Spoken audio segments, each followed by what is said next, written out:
이 시간에도 우리에게 하늘 양식을 주시는 하나님을 찬송하며 우리는 기뻐하며 즐거워하기를 원합니다. 우리 가운데 함께 계시며 성령의 은혜를 베풀어 주옵소서. 예수님의 이름으로 기도하옵나이다. 아멘. 옆에 계신 분하고 인사 나누시겠습니다. 반갑습니다. 오늘도 행복한 하루 되시기 바랍니다. 오늘은 이사야서 8장 말씀을 중심으로 해서 마헬 살랄 하스바스라 하는 제목으로 말씀을 나누겠습니다. 1절에 보니까 여호와께서 이사야에게 말씀을 하십니다. 너는 큰 서판을 취해라. 큰 서판은 아주 큰 판이죠. 거기다가 통용문자로 써라. 통용문자라는 것은 누구나 알 수 있는 글이라는 얘기입니다. 공부한 사람이나 공부 안 한 사람이나 장사하는 사람이나 무식한 사람이나 유식한 사람이나 누구나 알 수 있는 쉬운 문자로 마헬 살랄 하스바스라고 써라. 그런 얘기입니다. 이 마헬 살랄 하스바스라는 얘기는 노략이 속히 올 것이다. 멸망이 속히 올 것이다. 그런 얘기입니다. 그러니까 이것은 마치 뭐와 같으냐 하면은 경부고속도로 입구에다가 큰 전광판을 만들어서 김정일이가 속히 죽을 것이다. 이렇게 써서 오고 가는 사람 다 보게 하라 하는 것과 마찬가지입니다. 우리말로는 마헬 살랄 하스바스 길기도 하고 어렵기도 하지만 유대인들에게는 이게 쉬운 말이라는 거예요. 통용문자라는 것입니다. 그래서 이사야 선지자는 큰 서판에 마헬 살랄 하스바스 이렇게 써서 동네 어귀 예루살렘 어귀에다가 붙여놓고서는 지나가는 사람들 다 보게 했습니다. 그런데 3절에 보니까 또 아들을 낳았는데 그 아들 이름도 마헬 살랄 하스바스라고 지으라는 겁니다. 3절에 내가 내 아내와 동침하며, 그럼 자기 아내하고 동침하지 다른 아내와 동침합니까? 내 아내와 동침하며 그가 잉태하여 아들을 낳은지라. 아내가 아들을 낳았습니다. 여호와께서 내게 이르시되 그 이름을 마헬 살랄 하스바스라 하라 그랬어요. 그러니까 이사야 선지자는 밖에 나가도 마헬 살랄 하스바스, 집에 들어와도 마헬 살랄 하스바스, 애를 부를 때마다 예 마헬 살랄 하스바스야 밥 먹었니? 예 마헬 살랄 하스바스야 학교 가니? 예 마헬 살랄 하스바스야 일어나라. 이렇게 집에 나가도 마헬 살랄 하스바스, 안에 들어와도 마헬 살랄 하스바스, 노략이 속할 것이다, 멸망이 속히 올 것이다, 이것을 보고 증거하게 하신 것입니다. 참 우리말로는 마헬 살랄 하스바스 참 길긴 깁니다마는 그러나 유대인들에게는 쉬운 히브리어라 그런 얘기입니다. 우리 한국 사람들은 외국말이 어려운 게 들어오면 쉽게 바꾸는데 천재적인 소질이 있지 않습니까? 그러니까 지난주에 우리 장로님들과 포항에 세미나를 다녀왔는데요. 한 분이 그런 얘기 했습니다.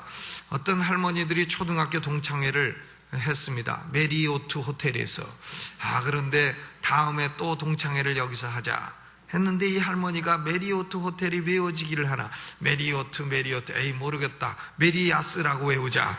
그래가지고 동창회는 메리야스 호텔 이렇게 외워놨습니다. 그런데 다음 동창회를 하려고 택시를 딱 탔는데 이 메리야스를 잊어먹었네. 잊어먹어가지고 택시기사가 어디 갑니까 하니까 그 난닝구 호텔 갑시다.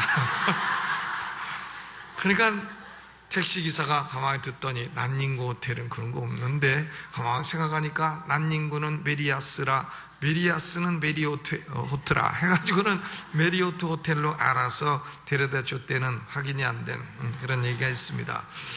참 우리나라 사람들은 미국에 가도요, 관광을 해도 그랜드 캐년이라는 데 꼭 가지 않습니까? 그걸 그랜드 캐년이라고 발음하는 할머니가 없어요.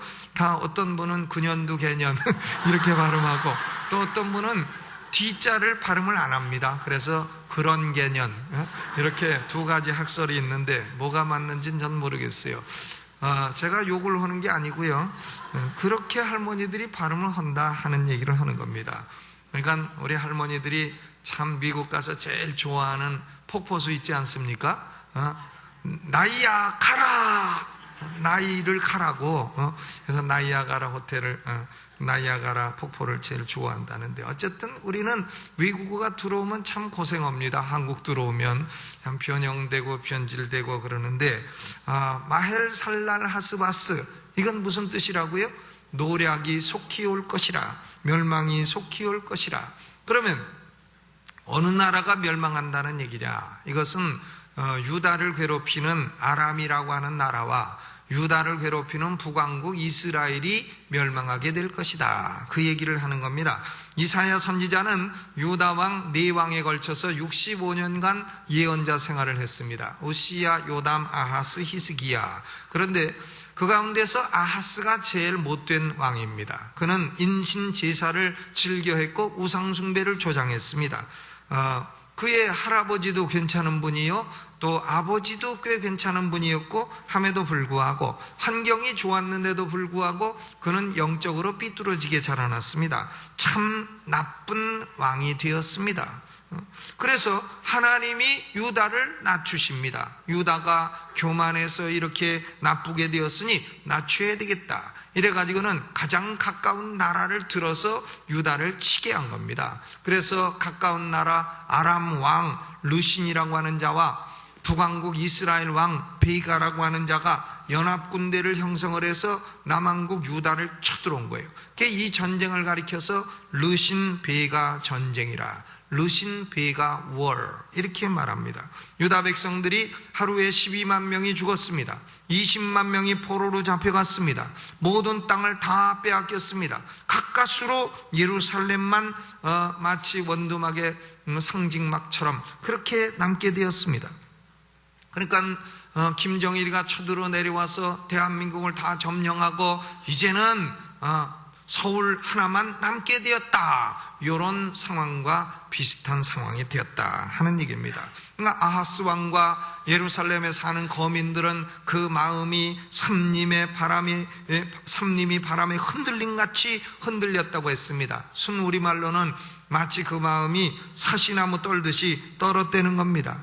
그래서 아하스 왕은 버티기 작전으로 들어갑니다. 야, 이거 우리가 이렇게 있다가는 죽겠는데 죽을 때 죽더라도 버티자. 버티려면 물이 있어야 될 거 아닌가. 이래서 물의 근원을 찾아갑니다. 물 근원에 누가 독약을 못하도록. 그때에 하나님이 이사야 선지자를 보낸 겁니다. 그리고는 이사야 선지자를 통해 말씀하십니다. 아하스 왕이요, 르신과 베가를 두려워하지 말라. 그들은 연기라는 두 부직갱이 같으니까, 부직갱이 그루터기 같으니 두려워하지 말고 겁내지 말라. 그래도 아하스가 믿지를 않는 겁니다. 아니, 우리가 다 망하게 됐고 예루살렘만 조금 남게 됐고 그들은 강하고 그들은 우리를 지금 포위하고 있는데 어떻게 그들이 망한다는 것을 믿으란 말입니까? 그러니까 아하스가 이사야 선지자가 말합니다. 너는 그러면 징조를 구해봐라.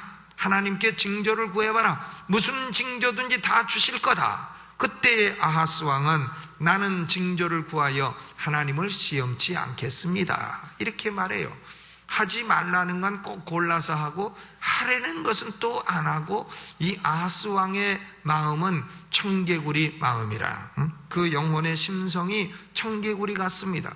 하지 말라는 우상숭배, 인신제사 이런 건 골라서 하고, 징조를 구하라 고 선지자가 말할 때는 또 겸손한 척하고 안 구하겠습니다, 이렇게 대답을 합니다. 그러니까 하나님이 네가 징조를 구하지 않더라도 내가 큰 징조를 하나 주겠다. 보라, 처녀가 잉태하여 아들을 낳을 것이라. 미러클 차일드, 기적의 아들을 낳을 것인데 그 아들의 이름을 임마누엘이라 하리라. 이렇게 임마누엘의 징조를 주신 것입니다.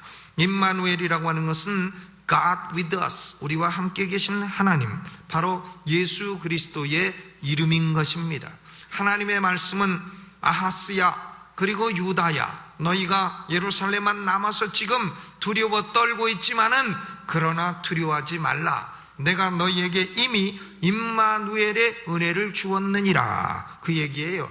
나 하나님이 이미 너희와 함께하는 은혜를 주었느니라. 임마누엘의 은혜가 예루살렘에 있기 때문에 아무리 르신과 베가가 강력하여 쳐들어와서 너희를 죽이고자 할지라도, 그들은 망할지라도 너희는 망하지 않느니라. 이걸 말씀하신 것입니다. 그러므로 사랑하는 성도 여러분, 은혜 가운데 가장 큰 은혜는 뭐냐면 임마누엘의 은혜인 것입니다. 하나님이 나와 함께 하시는 은혜가 은혜 가운데는 가장 큰 은혜인 줄로 믿으시기를 주의 이름으로 축원합니다.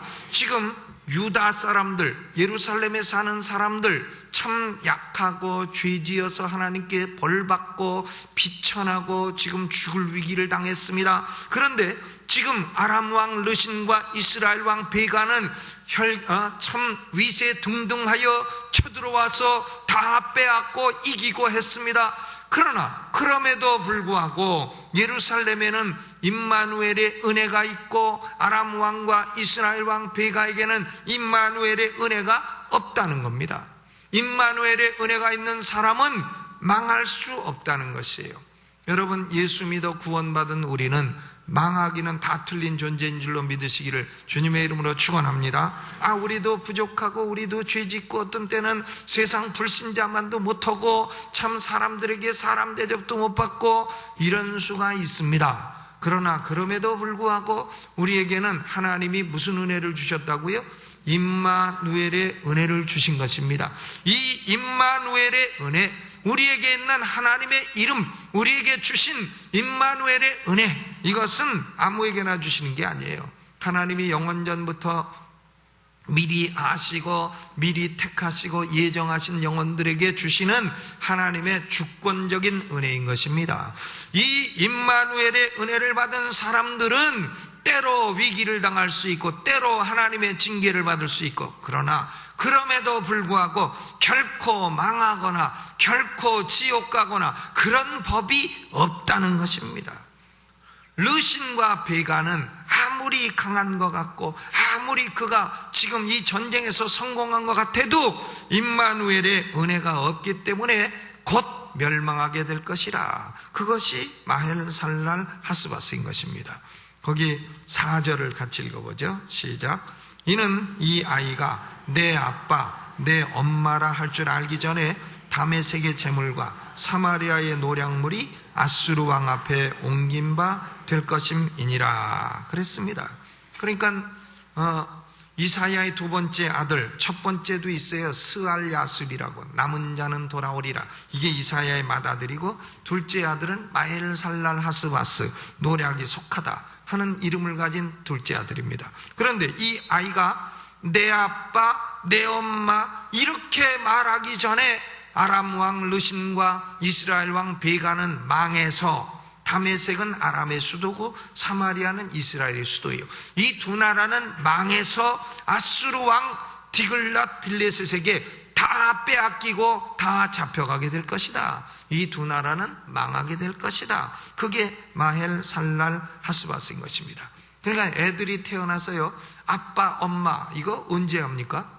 애들, 저도 기른 지 오래돼 갖고 까먹었는데, 근데 돌쯤 되면은 아빠 엄마 이거 합니다. 그런데요, 아빠 엄마는 돌 때 하는데 내 아빠 내 엄마는 언제 합니까? 이 소유 대명사가 붙었다, 요건 좀 시간 걸려요.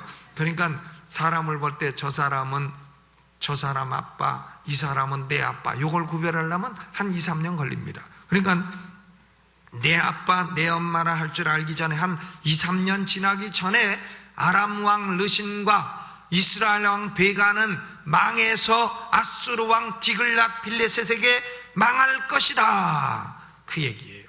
그런데 여기 보세요. 지금 북왕국 이스라엘이 망한 것은 북왕국만 망한 것이 아니에요. 남왕국 유다도 큰 위기에 처했습니다. 거기 5절에 보니까 여호와께서 다시 내게 일러 가라사대, 이 백성은 누구냐면 북왕국 이스라엘과 남왕국 유다를 통틀어 말하는 겁니다. 이 백성이 천천히 흐르는 실로아 물을 버리고 르신과 르말랴의 아들을 기뻐하나니 그랬습니다. 하나님의 백성이 천천히 흐르는 실로아 물을 버리고 르신과 르말랴의 아들은 북왕국 왕 베가를 말하는 거예요. 르신과 베가를 기뻐했다. 그러니까 르신 베가가 우리에게 풍요를 줄 것이다, 르신 베가가 우리에게 참 축복을 줄 것이다, 이렇게 북왕국 사람들이 믿었다는 거죠. 이스라엘 사람들이 그렇게 믿었는데 그 믿는 과정 중에서 천천히 흐르는 실로아 물을 버렸다는 겁니다.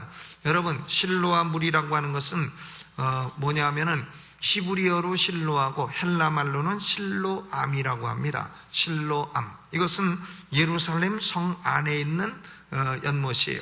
예루살렘에 사는 사람들의 식수의 근원지입니다. 그런데 예루살렘 성 밖에 기혼샘이라고 하는 샘이 있어요. 무슨 샘이라고요?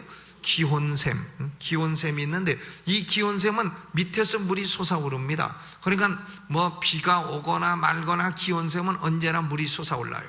그래서 이 물이 솟아오르는 것을 이제 땅 밑으로 수로를 내었습니다. 525m나 된 긴 수로를 냈는데 이 수로는 흙을 판 것이 아닙니다. 바위를 팠습니다. 그래서 그 물이 바위를 통해서 525m를 천천히 흘러가지고는 그래서 예루살렘 성 안으로 들어와서 형성된 것이 실로암 연못인 것입니다.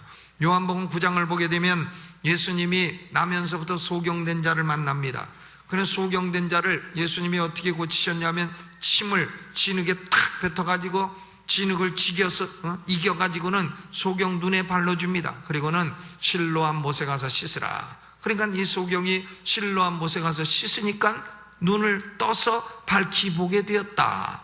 그런데 실로암이라고 하는 것은 보내심을 받았다, 센트, 보내심을 받았다 하는 뜻이라고 요한복음 9장에 기록이 되어 있는 것입니다. 그러니까 이 실로아 물 혹은 실로암 물, 이것은 무엇을 의미하냐면 하나님의 보내신 자 예수 그리스도를 의미하는 것이에요. 하나님의 보내시는 은혜를 의미하는 것입니다.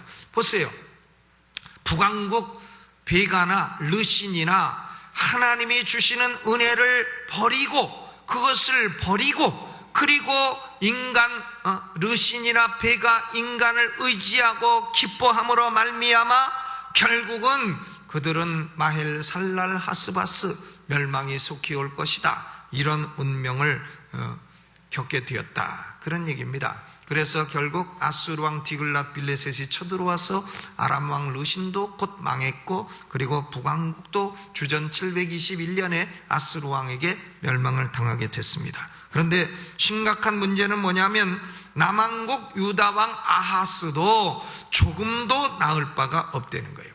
이 남왕국 왕인 아하스도 똑같은 죄를 저질렀다는 겁니다. 천천히 흐르는 실로아 물을 버리고 그리고 7절에 가면 흉용하고 창일한 큰 하수를 바라보고 부러워했다는 겁니다. 흉용하고 창일한 큰 하수는 유프라테스 강을 의미합니다. 아수르를 관통해서 흐르고 있는 유프라테스 강입니다. 그러니까 유프라테스 강은 얼마나 큽니까? 큰 강이 어마어마하게 흐릅니다. 그런데 예루살렘에 흐르는 실로암 물은 얼마나 조그맣습니까? 땅 밑으로 해가지고 졸졸졸졸 천천히 흘러옵니다. 이렇게 오는 거예요. 그러니까 실로암 물은 보기에도 시시하고, 야, 저거 가지고 언제 이 나라가 부강해지겠나? 아이고, 저건 시시하구나. 유프라테스 강은 어마어마하구나. 이 아하스가 실로암 물을 버리고 유프라테스 강을 사모했다. 이것이 임마누엘의 은혜가 있는 유다 백성들의 결정적인 잘못이라는 겁니다. 이 아하스 왕은요, 두 가지 못된 짓을 했어요. 첫째는 뭐냐면 르신 베가가 쳐들어오니까 성전에서 은금을 다 취해냅니다. 그리고는 왕궁에서도 은금을 취해냅니다. 이 은금을 모아다가 뇌물을 만들어 가지고는 아수르 왕에게 준 거예요. 그리고는 아수르 왕 디글랏 빌레셋이요, 우리를 침공하고는 저 아람하고 북왕국 이스라엘을 좀 멸망시켜 주시오. 그리고 이 은금을 받으시오. 그러니까 아수르 왕은 안 그래도 멸망시키려고 했는데 네가 뇌물까지 와서 이렇게 멸망시키라 하니 꿩 먹고 알 먹고 명분도 세우고 거참 잘됐다. 이래가지고 쳐들어와서 아람 왕 르신이도 죽이고 북왕국 베가도 멸망시키고 이렇게 했던 겁니다. 그런데 아하스의 의도는 성공한 듯이 보입니다. 그러나 이 아수르는 뭐 남한국 유다 봐줄 일이 있습니까? 이왕 먹는 김에 유다까지 다 먹어야 되겠다, 이렇게 쳐들어오게 된 것이에요. 적을 물리치기 위해서 적을 이용하다가 적에게 당하는 이런 꼴이 된 것입니다. 그래서 거기 7절을 읽어보죠. 7절 시작. 그러므로 주 내가 흉용하고 창일한 큰 하수 곧 아수르 왕과 그의 모든 위력으로 그들 위에 덮을 것이라. 그 모든 골에 차고 모든 언덕에 넘쳐 흘러 유다에 들어와서 창일하고 목에까지 미치리라 그랬어요. 이 유프라테스 강, 즉 아수르 왕의 세력은 북왕국만 멸망시킨 게 아닙니다. 8절에 보니까 흘러 어디까지 들어왔다고요? 유다에까지 들어왔다. 남왕국까지 들어온 거예요. 그래서 남왕국이 이제 창이라고 목에까지 차는 위기에 처하게 되었다, 그 얘기입니다. 영화를 보면 참 무슨 영화입니까? 타이타닉, 그런 걸 보면 바닷물이 배로 막 들어올 때에 바닷물이 여기 들어오고 여기 들어오고 여기 들어오고 여기까지 딱 들어오면은 이제 그 사람은 어떻게 됩니까? 조금 있다 죽게 되죠. 왜? 여기 넘어가고 여기 넘어가면 숨을 못 쉬어서 죽게 되는 겁니다. 저는 어려서 수영하다가 죽을 뻔했어요. 서포리라 하는 곳이 있으면 인천 앞바다에, 이 서포리에 가서 중학교 다닐 때 수영을 가르쳐 준다고 누가 가르쳐 주는데 팔을 휘두르고 발장구를 치면 앞으로 간대나, 그래가지고 팔을 휘두르고 발장구를 쳤는데요, 그만 딱 서보니까 꼬르륵 들어가고 이만큼 들어가 버리네. 그래가지고는 야, 이거 죽게 됐구나 생각하고 탁 일어나서 한번 보니까 저쪽에 해변가예요. 그래서 해변가 쪽으로 죽을 길을 다해서 다시 한번 발을 구르고 팔을 휘둘렀더니 한참 가다 보니까 서보니까 발이 닿더라고요. 그래가지고는 가까스로 살아서 나와가지고는 친구들한테 얘기했습니다. 나 물 먹고 죽을 뻔했다고. 그랬더니 친구들이 하하하하 웃어요. 재밌다고. 진짜 죽을 뻔했는데. 그러니까 물에 빠져 죽는 사람은 참 억울합니다. 근데요, 유다가 지금 아수르의 유프라테스 강물이 쳐들어와 가지고는 지금 여기까지 물이 들어왔다, 이런 위기에 처하게 되었다 하는 겁니다. 그러니까 실로와 물을 버리고 사모하는 유프라테스 강물이 도리어 자기를 죽이게 되었다, 그런 얘기입니다. 그런데요, 그럼에도 불구하고 8절 후반을 보세요. 8절 후반. 임마누엘이여 그의 편은 날개가 네 땅의 편만 하리라 하셨느니라 그랬습니다. 이 말씀은 이해하기가 참 어렵습니다. 왜냐하면 우리말 번역이 순서가 잘못되기 때문에 그래요. 이렇게 번역돼야 합니다. 흘러 유다에 들어와서 창이라고 목에까지 미치리라. 그의 편은 날개가 네 땅의 편만 하리라 하셨느니라. 그러나 오 임마누엘이요, 오 임마누엘은 감탄사로 뒤로 가야 되는 겁니다. 그의 편은 날개가 내 땅의 편만 하리라 하는 것은 아수르의 세력이 유다를 침공하고 구석구석 다 지배하게 될 것이라는 그런 말씀으로 이해를 해야 되는 겁니다. 그럼에도 불구하고 유다는 망하지 않는다는 거예요. 왜냐? 오 임마누엘이요, 무슨 은혜가 있기 때문에? 임마누엘의 은혜가 있기 때문에 그런 거다, 그 얘기입니다. 그러므로 9절 10절이 그거 아니에요? 너희 민족들아 아수르야 혼화해라, 까불어봐라, 필경은 너희 패망한다. 너희 먼 나라 백성들아 들을지니라, 허리를 동이고 띠를 띠고 쳐들어와봐라. 필경은 너희가 망한다. 우리는 안 망한다. 왜냐? 우리는 10절에 너희는 함께 도모해라. 필경 이루지 못하리라. 말을 내어도 시행되지 못하리라. 우리는 망하지 않는다. 너희가 망하지. 왜냐? 이는 하나님이 우리와 함께 하심이니라. 이사야 선지자가 강조하는 건 그거예요. 오 임마누엘이요, 하나님이 우리와 함께 계심이라. 유다가 아무리 약하고 부족하고 죄악이 많고 하나님이 지금 징계를 하시고 때리시고 이렇게 해도 유다는 망하지 않는다는 겁니다. 아무리 아람 왕이 강하고 이스라엘 왕이 강하고 아수르는 더 강하고 그래도 너희가 연합해서 쳐들어와도 결국 너희는 패망하리라. 마헬살랄 하스바스. 그러나 유다는 패망하지 않는다. 물이 여기까지 와도 패망하지 않는다는 겁니다. 여러분, 우리 하나님의 은혜를 받은 우리, 하나님의 택하심을 받은 우리는 무슨 은혜가 우리에게 있다고요? 임마누엘의 은혜가 우리에게 있는 줄로 믿으시기를 주님의 이름으로 축원합니다. 오늘 이사야 선지자의 메시지가 뭐냐? 임마누엘의 은혜를 받은 주의 백성들은 그러므로 흉용하고 창일해 보이고 크게 보이고 영광스러워 보이고 굉장해 보이는 유프라테스 강을, 그런 걸 사모하고 좋아하지 말라는 거예요. 천천히 흐르는 실로아 물 같은 이것은 천천히 흐르고 수량도 별거 아닌 것 같고 참 시원찮은 것 같고, 그래도 하나님의 백성들은 금을 먹고 살라는 겁니다. 아멘. 여러분, 우리가요 참 세상을 볼 때에 참 우리는 주일날 교회 나와서 이렇게 그나마 번 것도 11조로 다 내고 헌금 내고 참 남는 것도 없는 것 같고 배고픈 것 같고 남들 보면 참 가난한 것 같고 모질한 것 같고 저것이나 우리나 예수 믿는 사람이나 우리나 똑같은 죄인 같고, 그래도 그런 게 아닙니다. 우리에게는 무슨 은혜가 있다고요? 임마누엘의 은혜가 있는 거예요.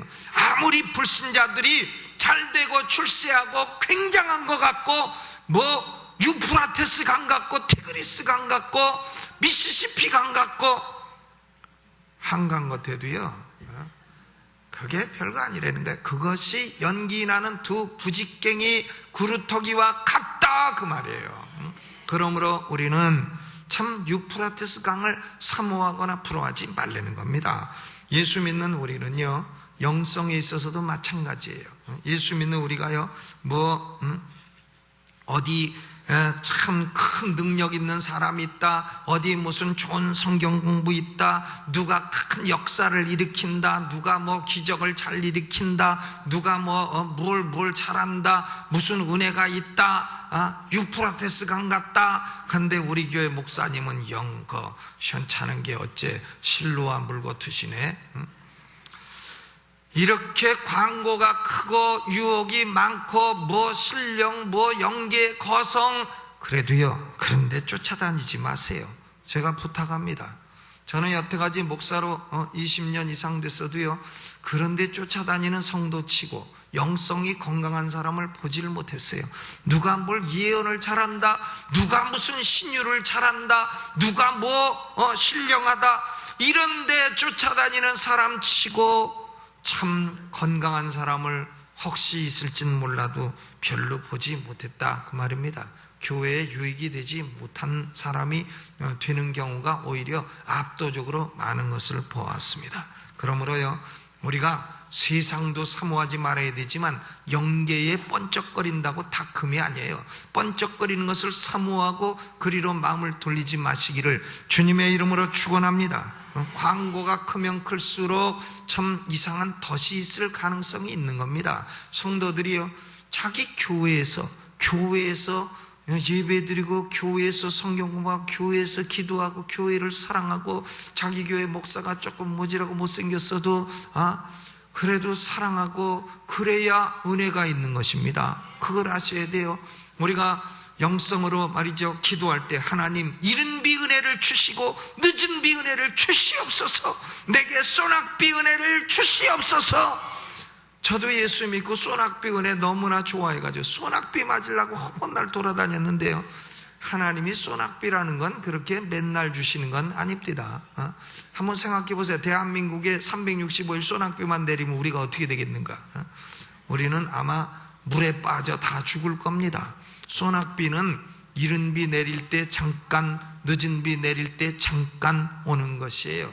성령의 놀라운 기적적 이사의 역사에 보면 초대교회 때 잠깐 오다가 중세기에 잠깐 오다가 근대기에 잠깐 오다가 한 50년마다 부흥도 잠깐 오다가 사그러지다가 하는 것입니다. 우리는 너무 소낙비 좋아하지 마시고 천천히 흐르는 실로아 물의 은혜를 사모하시기를 주의 이름으로 축원합니다. 아멘.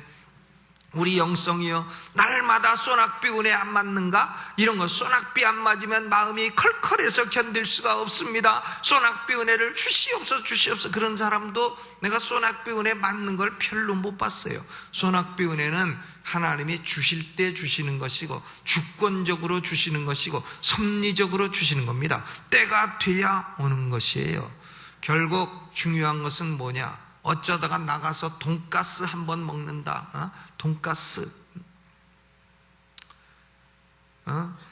그러니까 어떤 아버지가 딸하고 돈가스 먹다가 옛날 노래가 흘러나오니까 딸이 물어보잖아요. 아빠, 이거 무슨 곡이야? 이거 7080 옛날 노래 같은데 무슨 곡이야? 그러니까 아빠가 돈가스 먹다가 무슨 곡은 무슨 곡이냐? 돼지고기지. 돈가스 돼지고기. 그런데 어쩌다가 돈가스 먹는 게 중요한 게 아닙니다. 어쩌다가 함박 스테이크를 먹었다. 이게 중요한 게 아니죠. 허구한 날 그렇다고 돈가스 먹고 살 수 있습니까? 허구한 날 스테이크 먹고 살 수 있습니까? 우리는 무엇을 늘 먹어야 됩니까? 그저 밥하고 김치하고 된장국을 허구한 날 한 세 때를 먹어야 그저 날 수 있는 겁니다. 김치도 두 종류 있잖아요. 겉절이와 김장김치. 근데 겉절이, 저는 어려서 김장하면 우리 어머니가 겉절이하고 그리고 배추를 된장에 끓여가지고 배추국하고, 그럼 학교 갔다 오면 배추국과 겉절이가 있어요. 그걸 먹으면 얼마나 맛있는지. 그런데요, 겉절이가 아무리 맛있어도 겉절이 먹어서 겨울 나는 사람은 아무도 없습니다. 겨울은 그저 묵은 김치, 땅에다가 장독대 해가지고 파묻어서 그걸 시원하게 꺼내가지고는 그걸 잘라 먹어야 겨울 나는 것이죠. 그게 또 겨울까지 넘어가고 다음에 봄이 되면, 여름 되면 그걸 묵은지라, 묵은 김치. 이 묵은지에다가 꽁치를 섞어가지고 끓여 먹으면 이게 묵은지. 여기 대갓집, 옆에 대갓집 가면 묵은지 5,000원. 얼마나 맛있는지 몰라요. 그러니까 겨울은요, 이 뭡니까? 겉절이 배추 갖고 나지 못합니다. 그러니까 묵은지 김치를 늘 먹어야, 김장김치를 먹어야 나지 않겠습니까? 우리가 소낙비 은혜를 날마다 받아서 삽니까? 그런 거 아니에요. 날마다 흐르는, 천천히 흐르는 실로와 물, 그 은혜를 충실히 받을 때에 우리의 신앙이 건강한 줄로 믿으시기를 주님의 이름으로 축원합니다. 오늘 이사야 선지자가 말하는 건 그거예요. 하나님의 백성은 임마누엘의 은혜가 있는 백성이라. 하나님의 백성은 비록 죄를 지어 벌을 받을지라도 망하지 않는다. 하나님의 백성은 벌을 받아도 지옥 가지 않는다. 결코 멸망할 수 없는 백성이라. 임마누엘의 은혜는 우리가 달라고 해서 받은 게 아니에요. 그것은 하나님이 주권적으로 택하셔서 알아서 주신 은혜인 것입니다. 우리는 이런 은혜를 하나님으로부터 주권적으로 받았기 때문에 우리가 날마다 우리의 영성을 어떻게 관리해야 되겠어요? 유프라테스 강, 티그리스 강, 미시시피 강, 이런 거 사모하지 말고 천천히 흐르는 기온샘에서부터 땅 밑에서 솟아나와 기온샘으로 흘러 실로암 못으로 와서 퍼먹고, 아침에도 마시고 점심에도 마시고 저녁에도 마시고 날마다 마시는 이 생수의 은혜가 있으시기를 주의 이름으로 축원합니다. 신앙생활을요, 한 번 그냥 턱식해갖고 은혜 받아서 내가 갑자기 영계의 거성이 되리라, 이런 사람이 어쩌다 있긴 있어요. 갑자기 은혜 받아 영계의 거성된 사람 어쩌다 있긴 있습니다만은, 그러나 그것은 정상적인 신앙의 모델이 아니라는 거예요. 우리는 날마다 오늘 하루도 내 허물을 생각하고, 오늘 하루도 말씀을 읽고, 오늘 하루도 하나님 앞에 진실하게 기도하고, 그래서 내 속에서 천천히 흐르는 실로와 물 같은 은혜, 그 은혜가 있을 때에 우리 영혼이 건강하고, 가정도 건강하고, 교회도 건강한 것입니다. 여러분, 천천히 흐르는 실로와 물을 버리지 마세요. 그리고 유프라테스 강을 사모하지 마세요. 세상도 헛것이고 또 영계의 거성도 헛것입니다. 우리가 그 은혜, 매일 먹는 세 끼 양식을 바로 먹을 때 건강한 것입니다. 건강한 성도들 되시기를 주님의 이름으로 축원합니다. 오늘 이 말씀 생각하며 음악을 반주하는 중에 우리 함께 기도하겠습니다. 조용히 기도합니다. 하나님, 내가 그동안에 참 특별한 은혜만 사모했고 날마다 부어주시는 실로한 물 같은 은혜를 무시하며 살았습니다. 하나님, 내가 이제부터는 날마다 정상적으로 말씀 읽고 말씀 듣고 기도하고 하나님 앞에 천천히 점잖게 땅 밑으로 흐르는, 은밀하게 흐르는 뱃속에서 솟아나는 생수 같은 실로한 물의 은혜를 받고 살아가기를 원합니다. 이렇게 함께 기도하시기 바랍니다.